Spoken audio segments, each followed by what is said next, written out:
okay, thank you. Thank you for your feedback. We will do better next time, or we will look into this. That's all they want. They just want to be heard. I mean, there's so many times Yeah. where we've got like messages, like people just ranting, like, "Oh, this is so bad. Like, I feel like so bad," and you just respond and just say, "Hey, sorry, we're really short staffed tonight. Like, we'd really like to make it up to you. Can we just like, have your email? And we can talk about this a bit further or whatever." And they're like, "It's all good. Thank you so much for like reaching out. Just really appreciate it. Like, just had a really bad experience this one time." It's easy as that sometimes.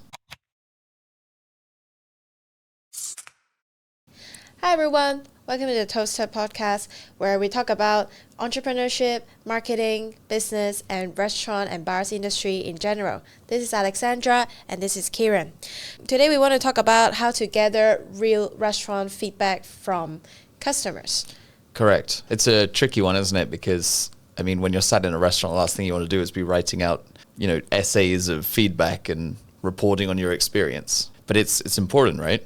Yeah, in general, whenever our client talk to us in terms of marketing, they always want to improve their restaurant. And I think it's one of the most important thing is you always have a mindset to, make your restaurant a better place. I think one blind spot that restaurants sometimes come across is whenever they gather feedback, they will usually ask their operation teams, their front of house team, or they will ask the customers face to face.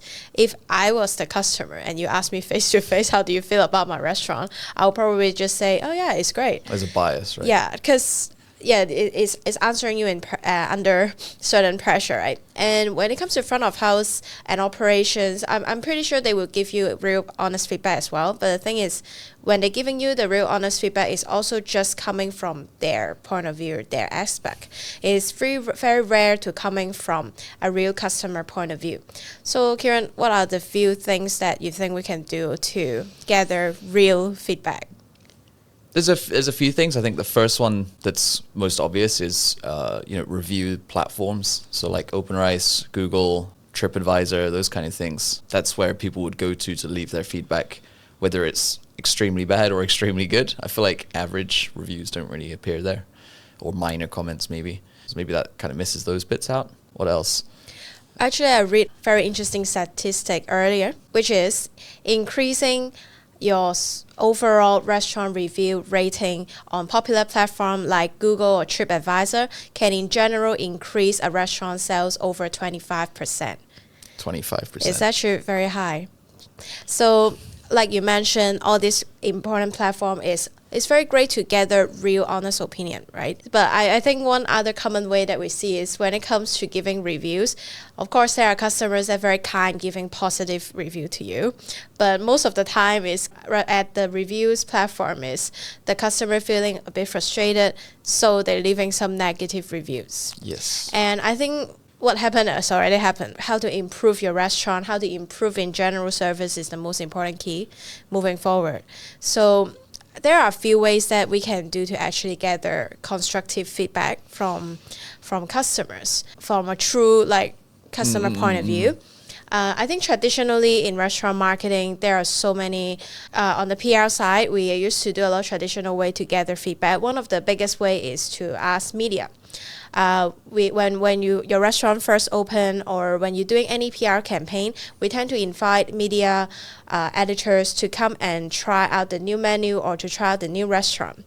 Most of the time, they will give us some constructive feedback, given that they are specialists, they are F&B editor. They eat out a lot. Yeah, right. So they will give us very constructive feedback. They know what they're talking about. Yeah, they know what they're talking about as well. But I think if we truly want a very genuine or very thorough feedback, one of the things we can look into is having mystery diner. Right. Yeah. So mystery diners are they're industry experts that they understand the F&B business. They understand all the operations and how it works. And they go in under the guise of a random customer that's completely unassuming to anyone else. And they just go and have a normal experience like any other customer would. And then after that, they go home and they write up a full report and, they'll comment on every aspect of the experience. So, service times, whether it was too hot or too cold, what was the ambiance like, was the food, the flavors, even sometimes, the menu construction. So like, whether the dishes made sense for this type of concept and things. And they'll write up a full report and then they'll hand it in to you. The benefit is that they truly understand the business. So they will sometimes even add in like possible reasons why. So, like wait times were really long because your menu's too big. Because you've got dishes that require, 5, 6, 7 different pieces of equipment or whatever.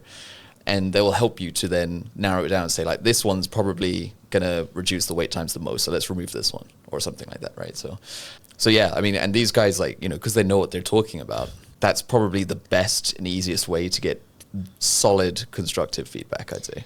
Yeah, I mean, if you go into details of how mystery diners, like, which we always came across these reports, right? It's like over 100 questions. And there are some questions that you won't even think about. Like, for example, one of the questions I came across, I found is quite interesting, is when you try to call the restaurant for reservation, how many, like, ring? Yeah. Yeah, it's supposed to be within 3. Yeah, I mean, I'm sure every restaurant has its own standard, right? But yeah, I mean, as a rule, I guess customer has an expectation that it gets answered quickly. Yeah, but I mean, like when it's like during the open, there are a very common way or very common scenario is when restaurant first open, they really try to gather feedback. So when they first open, they usually will ask their PR agency, their marketing agency to help gather feedback from media or from mystery diners, for example. But usually something that restaurants might neglect or bars might neglect is after a few months or after a year or two, they actually should regularly check up on their service. Right. Regularly check up on the menu. The menu works back then doesn't mean it works now. People change, right? The behavior, customers' behavior change, or maybe there's some blind spot. Is like day by day, every day you're doing operation, working very hard. Maybe day by day it change. Maybe your staff changes, or maybe there are some menu changes that actually affecting your business. So what we actually recommend is for our client or for restaurant and bars in general, like checking up with your to getting real feedback or getting more thorough detailed feedback or report is quite important, maybe on a yearly basis. Yeah, absolutely. And I think that as the business gets older and as the staff have been there longer, then corners start getting cut and stuff if we're not staying on top of it. So yeah, definitely really important to, I think, do it every year at least. Yeah. And extended on the PR side, right? So like I mentioned earlier, traditionally us PR used to have media, to invite media friends or like columnists to come and try the food to give and to experience the restaurant or bars in general to give us feedback. Nowadays, there's another group of critics, I would say, that emerging is the influencers. Right. So in general, influencers, like some of the restaurants or bars or our clients, they would invite KOL, influencer, key opinion leader, on a monthly basis. But of course, the main characteristics of this audience, of course, is they are very photo focused. Like they care about the photogenic, to make it photogenic. They care about the ambience. They care about the whole vibe. Need to, look great on the photos on social media, etc. But at the same time, you will still find a group of like bloggers or online critics that they would give true opinion. But I think that the problem is, I think the most important part is when we reaching out to these critics or bloggers, it's important to let them know that we are actually at the phases that we really want to understand and gather feedback and have them giving us some constructive feedback as well. Because you are not just having one kind of customer base, because you have customers that truly enjoying their food and they know their food. We have customers that coming here for anniversary and birthdays and care about the interior, care about the service. And we also have customers like influencers. They care about if the photo looks great. If before I have my meal, I need to make sure I can feed my camera first, right? It need to look nice. So balancing and getting from different groups of people to gather constructive feedback for your restaurant is necessary. It's not about just about the review score, of course, on your platforms. It's also about moving forward, how to make the restaurant keep the standard or getting better. Yeah, and I think on that note, obviously understanding how to keep improving the restaurant, what's working, what isn't, is one great benefit of collecting feedback. But there's a lot of other kind of uses as well for feedback. So as you said, one was, your review scores on these platforms, which, you obviously want that to be higher, because I think people have like a cutoff in their head. Mine is 4.0, seriously. Oh, really? When I go on Google, anything lower than 4, I will start like even a 3.8. I'll start thinking like, why? Yeah, because that's the first thing that comes to mind, right? It's like, oh, why is it low? Because people have voted it down for a reason. But yeah, and I think also another great use is testimonials and things. So all of these great feedback, if you have great feedback, you can put it on your website, you can put it in social media posts and thank people for their support and things like that. So there's a lot of kind of advocacy out the bottom as well that we can use the feedback for.